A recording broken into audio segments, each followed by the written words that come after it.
उनका असली नाम था साहिबजादी ज़ोहरा बेगम मुमताज़ उल्ला खां। दुनिया उन्हें ज़ोहरा सहगल के नाम से जानती रही। 102 साल की लंबी जिंदगी रही उनकी। साल 2013 में हिंदी सिनेमा ने अपना 100वां बरस देखा। ज़ोहरा भारतीय सिनेमा से भी 1 साल बड़ी थी। उत्तर प्रदेश के सहारनपुर में 27 अप्रैल 1912 में उनका जन्म हुआ था। ज़ोहरा इस शब्द का मतलब होता है हुनरमंद। उन्होंने अपना जीवन अपने नाम को सफल करते हुए जिया था। ज़ोहरा की माँ तभी चल बसी थी जब वह छोटी थी।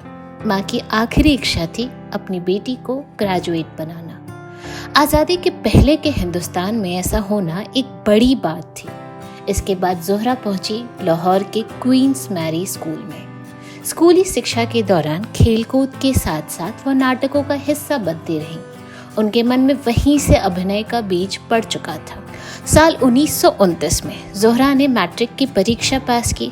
तब वह महज 17 साल की थी। इसी बीच उनके पिता ने उन्हें इंग्लैंड जाकर अभिनय सीखने की इजाजत दे दी। ज़ोहरा मैरी विकमैन बैले स्कूल में दाखिला पाने वाली पहली हिंदुस्तानी महिला बनी। इस दौरान वह खूब घूमी। वह Hungary, Australia, France, Italy, Norway, Switzerland और अन्य देशों में बस घूमती रही। इसी दौरान उन्हें उदय शंकर से मिलने का मौका मिला।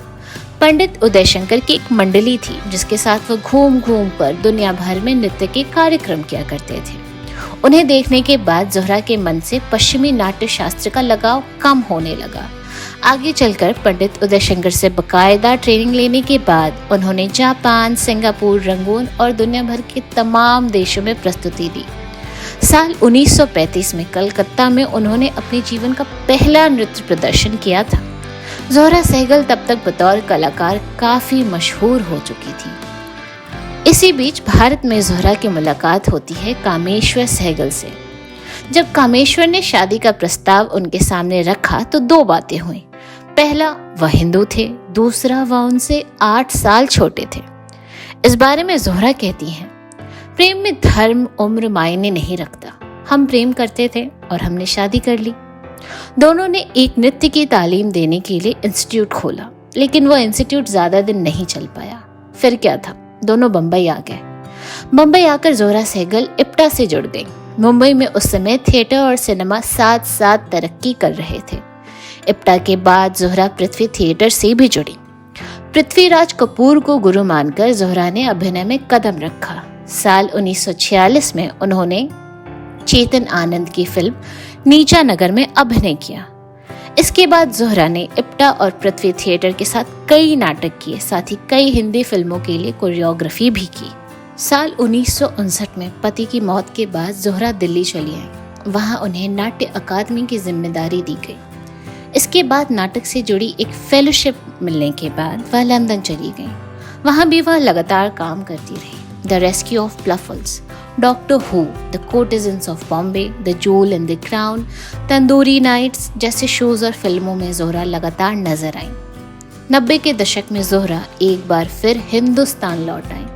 उन्होंने एक बार फिर से कई फिल्मों, नाटकों और टीवी सीरियल्स में काम किया। उम्र के कई पड़ाव देख चुकी इस फनकारा ने प्रसिद्ध फिल्में जैसे चीनी कम, हम दिल दे चुके सनम, वीर ज़ारा में काम किया।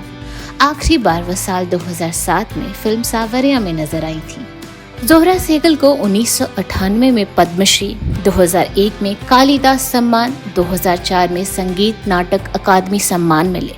संगीत नाटक अकादमी ने उन्हें लाइफ टाइम अचीवमेंट अवार्ड के तौर पर अपनी फेलोशिप भी दी। 2010 में उन्हें देश के दूसरे सबसे बड़े नागरिक सम्मान पद्म विभूषण से नवाजा गया। 10 जुलाई 2014 में जीवन के 102 साल जी चुकी ज़ोहरा सहगल ने अपनी आखिरी सांसें ली। ज़ोहरा के करिश्माई माने जाने की एक सबसे महत्वपूर्ण वजह यह थी कि 102 साल की उम्र में जब उन्होंने दुनिया की मुश्किलों को अलविदा कहा, तब भी वह उतनी ही खुशदिल और जीवंत थी जितने अपने 80 बरस के करियर में रही। अपने आखिरी समय में वह दिल्ली में थी। ज़ोहरा सहगल ने एक इंटरव्यू में कहा था, जिंदगी मेरे साथ बहुत सख्त रही है और मैं जिंदगी के साथ। मुझसे पहले से मोहब्बत मेरी महबूब न मान। मैंने समझा था कि तू है तो दरख्शां है हयात, तेरा गम है तो हमें बहर का झगड़ा क्या है। तेरी सूरत से है आलम में शबानो सार, तेरी आंखों के सिवा दुनिया में रखा क्या।